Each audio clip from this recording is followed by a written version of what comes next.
இந்த மைத்ரி ஸ்னேகம்னு ஒன்றும் கருணைன்னு ஒன்றும் தேசம் இல்லாமல் இருக்குதுன்னு ஒன்றா மனோவிருத்திலே மாறுதல் வந்துடுறது, சமபுத்தி ஆகாது.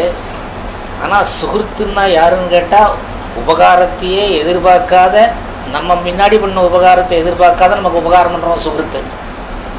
மித்திரன் போட்டிருக்கு கீதையில். சுகிருத்து மித்திரன்னா என்னென்னா ஃப்ரெண்டுன்னு சொல்ல முடியாது. நாம் ஒரு உபகாரம் பண்ணினோம் அதை நினச்சி நமக்கு உபகாரம் பண்ணுறோம் மித்திரன். சொல்லுங்க. அரி அப்படின்னா என்னென்னா, நான் ஒரு தப்பும் பண்ணலை, ஆனால் இவனை ஒழிச்சுட்டான் மற்ற காரியம்னு சங்கல்பம் பண்ணிட்டு இருக்கான் பாருங்க, அவன் அரி. துவேஷன்னா யாருன்னா, நான் ஒரு தப்பு பண்ணிவிட்டேன் அதை மனசில் வச்சுன்னு என்னை பழி வாங்கிறதுக்குன்னு இருக்கிறோம் துவேஷன். உதாசீன மத்தியஸ்தன்னா என்னென்னா, ரெண்டு பேரும் சண்டை போட்டுக்கிறான், ஏதாவது ஆயிட்டு போட்டுன்னு இருக்கிறது உதாசீன.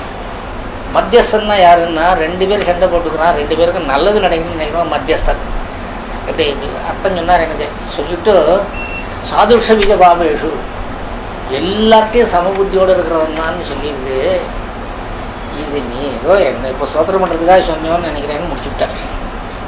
இப்போ விஷயம் நமக்கு நான் சொன்னேன், இது விஷயம் இல்லை. இப்போ அவர் லோகத்தை நம்ம எப்படி பார்க்கணும்னா, எல்லாரும் நம்மள்ட்ட பிரியமாக இருக்காங்கிற மாதிரியே பார்த்துக்கணுங்கிறதுக்காக பார்த்தவர்.